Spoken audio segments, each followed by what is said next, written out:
Hi, and welcome to our presentation. Today we're going to present the overall equipment effectiveness. Let's get started.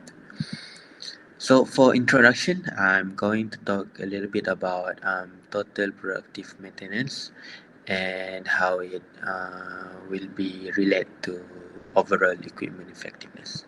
So, total productive maintenance. This is a philosophy that pioneered by Seiji Nakajima in 1950s. Where did he get this idea? There is one time whereby a worker complained that his machine broke down and needed someone from the maintenance department, which led by Seiji Nakajima, to come down and fix the machine. So he noticed that in this pattern that there is a loss of time in production time. So this kind of like ineffective for him, inefficient for in his point of view. What he did was that he passed the routine maintenance job to the operator or the general worker that works with the machine. So this enabled his maintenance department to focus on only major maintenance jobs instead of manual routine tasks. Also by doing that, the general worker or the operator know that whether the machine is working well or not on that day, and on the beginning of the production run, the worker or the operator will check his machine, see if there's any lubricant that he need to top up or any missing screws or something like that. So whenever he or she saw this problem, he will directly highlight this to the department, and they will quickly fix it. So this will reduce the needs of the worker to wait for the machine to break down and then tell the problem to the maintenance department and then wait for some guy from the department to come down and fix the machine. So this cut down the time and eventually will save some time on the loss of time for production. So that is the fundamental concept of total productive maintenance. As defined by the founder itself, the TPM is a continuous process to improve operational condition through daily awareness. So as we mentioned just now, it's a daily maintenance routine from the general worker or the operator that can identify whether the machine is on optimum level condition or not. So the philosophy is a proactive approach to identify issues as soon as possible and prevent the breakdown from occurrence. So if we going through the term one by one, we'll see that total will mean involving all level of employees, the productive indicating a high production level, and maintenance ensuring machine in a good working condition. So as a whole, we can summarize it as an approach in a manufacturing plant embraced by all level of employees from the general worker up to the top management to indicate high production level through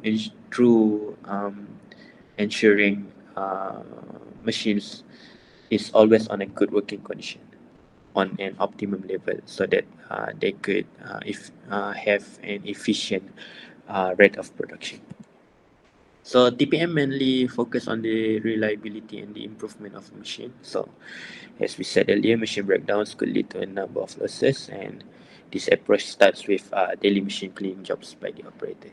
So as I just mentioned just now, the flow is that the operator will clean the machine at the beginning of before the production, before the scheduled production.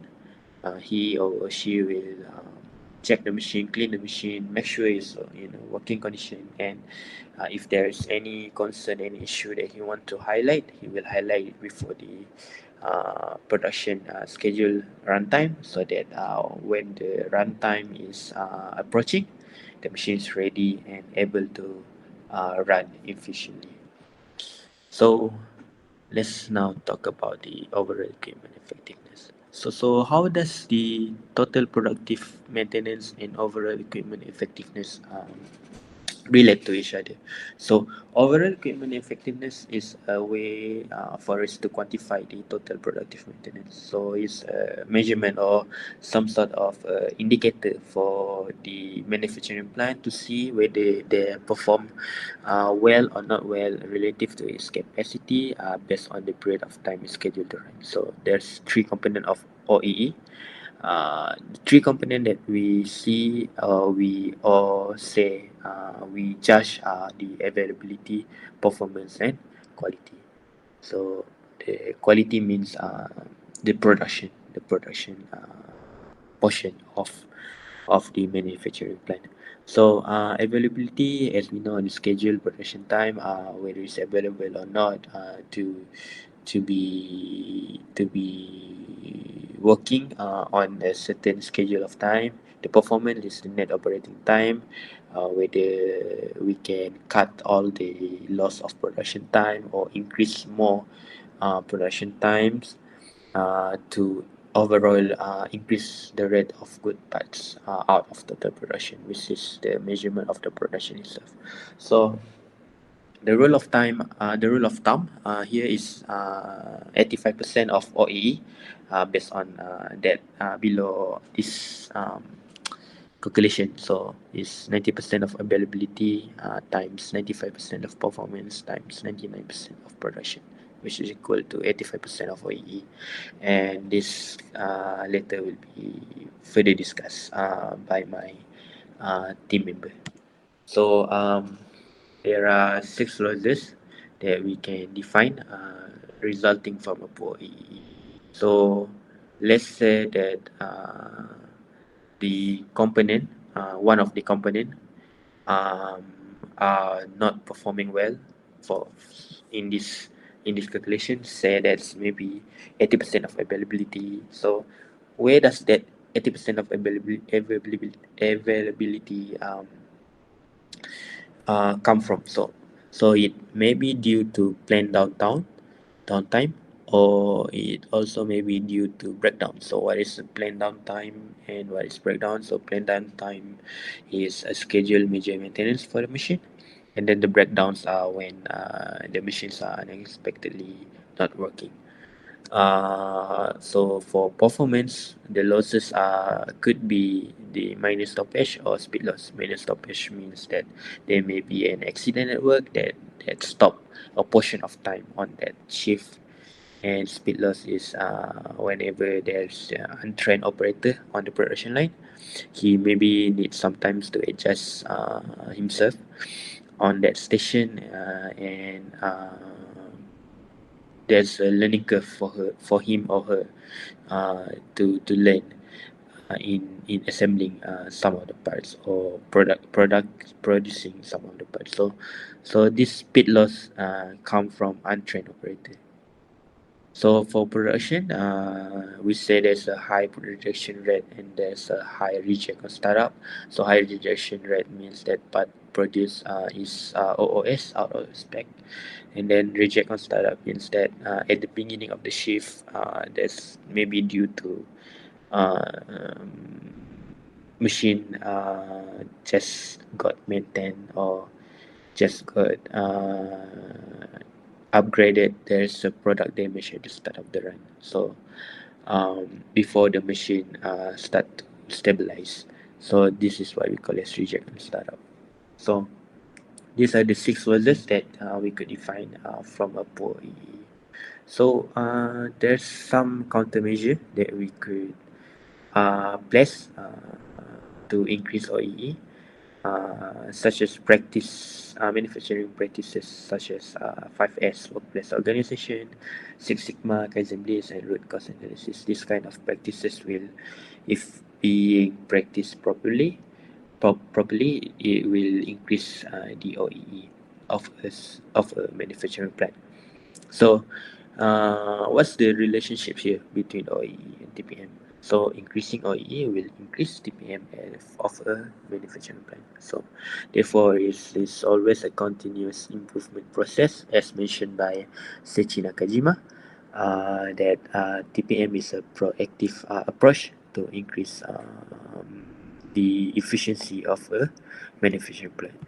So in the next portion of this presentation, I will pass to Putri to further discuss about overall equipment effectiveness. Okay, thank you Hafiz for the first part. Now let me move to discussion part of OEE. So, OEE is basically a hierarchy of metrics to evaluate how effectively a manufacturing operation is utilized. Basically, for a factory, equipment would operate 100% of the time at 100% capacity with an output of 100% good quality. So the difference between the ideal and the actual situation is due to losses. Calculating OE rate is a crucial element of any serious commitment to reduce equipment and process related waste. So, for example, if we have a factory of semiconductor manufacturing company, so how do they define their losses? They will use OE as as a system to determine how effective is their manufacturing operation is utilized. So basically, if we expect something to work 100% perfect, it will not turn out like that. It will turn out maybe different than the expected thing. The actual situation will always be different than what we always expected it to be. Let's say if a production line of maybe a production a line of a glove, so they can have a problem of machines, they can have a problem of operator absence, they can have a problem of maybe a reject product. So we use OE as a matrix to determine the manufacturing operation, the overall manufacturing operation is utilized. So let us move to OEE elements to see a deeper to give a deeper understanding of OEE.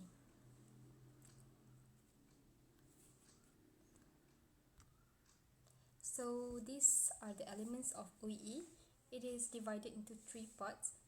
So the first one is availability losses, second one is performance losses, and third one is quality losses. So for availability losses, it consists of two parts, which is setup and breakdown. So what is the examples of setup? So it is inconsistent timings, insufficient skills, poor planning, different methods, poor tooling, poor startup controls, missing parts, insufficient support, excessive startup adjustments. So for breakdown examples, the it is the lack of maintenance, low operator interest, not knowing of problems, poor training, design problems, and inferior materials. So for performance losses, the example of minor stoppage is material not available, changeover at start or end, misfits or jam. We we actually always say this. We actually always saw this in our daily production um, environment, like misfits or jam, operator error, and operator absence. So for speed losses, the examples are unclear design specs, poor maintenance history, incorrect setting, poor turning, and inconsistent material. So these are the examples of performance losses. So we move on to quality losses. So quality losses, we have startup losses. The examples are poor product changeover, inconsistent material, yes, no startup checklist or minor adjustments. So for in-process losses, the examples are environmental conditions, process not followed, poor calibration of gauge. So for a calibration of gauge example, like based on my experiences, as I work as inspection engineer for a crane company, we use this equipment named alcometer to, it is a dry film thickness equipment dry film thickness gauge to determine the coating or thickness of painting in a steel structure or anything. Basically, it's anything related to painting or coating thickness. So we need to calibrate the equipment um, every year or every specific date. So if the calibration is not done, maybe we can get an error of reading or maybe plus minus of readings. So all these examples of OEE elements basically we are familiar with in our daily life as a working adult. We can see that poor training will result in poor performance of a worker. So let's say for example operator absence, it will affect the production line and the material, lack of maintenance, inconsistent timing. All these examples are actually correlated with everything inside the production or maybe a manufacturing company. Anything related to these three elements is related to overall performance. So this is the example, and I will move to the next one, which is considerations. For considerations when using OEE, my friend Mr. Hui will continue this part because he will explain more on the examples of OEE. So I will pass this to Mr. Hui. Thank you. Okay, thank you, Putri, for the discussion. Before we go into example, let me have a short talk about how to use this OEE first. OEE is meaningful when it is applied to one machine, but not entire production line. What this means is when we're using OEE to calculate the efficiency of work, we cannot use the total lump sum of result for every machine to calculate the OEE. If we want to use OEE as a standard, then we should use against the particular machine and give solution for each different line. Second is OEE should be used as a series of integrated key performance indicator. What this means is if we are using OEE standard, then we should standardize all production line by just going to use OEE. Cannot use like method A on production A, method B on production B. We should standardize all using OEE. The third is OEE must consistently with lean principle. What this means is must ensure the whole working environment are always follow the procedure and working principle to avoid any big fluctuation on OEE value to make sure the line productivity is always concerned. Okay, now we're going to OEE calculation part. We have to take consideration of three parts. These three parts categorized into availability, efficiency, and quality, which is these three groups. You can see. Okay, now for the availability parts. What is availability? Availability is the ratio between the actual of time versus the running time. For the efficiency part, it's the ratio between the good product over the real product. And the quality part, is the ratio of between real production and good product. So once we get all of these three numbers right, we can multiply all of them, and last we can get the OE value. So the higher the value, the better the efficiency you are. Okay, this is the example case of OEE. Okay, what is that is the equipment are working 8 hours in a day, and plan to shut down was 10 minutes and for shutdown was 30 minutes. Their process cycle for each product take 1 minute per pieces, and there's 20 ways out of 400 products. So what we can do on this statement is we calculate their scheduled run time, which is 8 hours a day, and minus the shutdown time 10 minutes, and we get 417 minutes. So the actual running time is we use the scheduled run time, which is we calculate just now, and minus the both of shutdown and equivalent adjustment time, and we get the result of 405 minutes. And so here we can calculate their availability rate by uh, getting the ratio of between these two numbers, and we get a result of 86%. And come to the performance parts.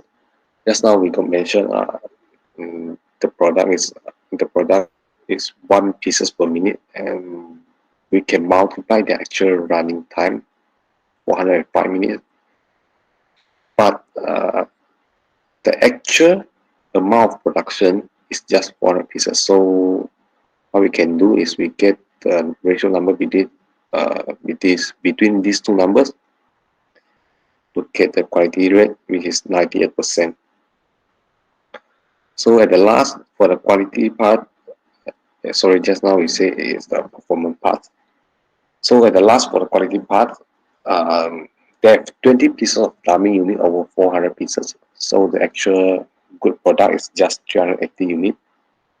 So we divide between these two numbers and we can get the quality rate, which is 95%. So for the OE part, what we need to do is we can multiply each of the numbers we calculated just now, availability, time performance, time quality, and we get the result of it is 80%. Okay, now we go into the actual case. This study was carried out at India on a heavy machine factory. So what they do is they record down all the time consumption like shutdown break, shift length, meal break, downtime, changeover, and so on. And they calculate their OE level by the availability rate, performance, and quality. And you can see it here. And get the overall OE is just 62%. So if based on their current performance compared to world-class grade, which is 85%, is quite far apart. So what they realize is they need to improve of their OE level. So what they do is based on their current work plan, normally they do the housekeeping for their machine is during the machine hour. So end up wasting a lot of time wasting a lot of production time. So they adjust the time, adjust the work to carry out on lunch time and break time. So the second is they realize that the distribution of food during lunch hour and short break was wasting a lot of time. So what they do is they cut down the short break and increase the canteen staff during the lunch hour to avoid the traffic jam. And last, they found that the tools insert unavailability and wasting a lot of time to find proper tools.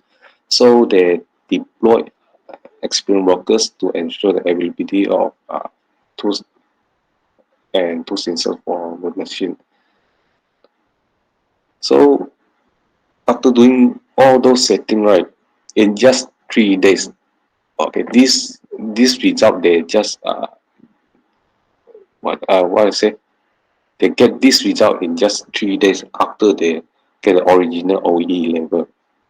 So finally they get the improvement on their latest OEE result, which is around 75%. This shows a really significant improvement in just 3 days with a minor adjustment.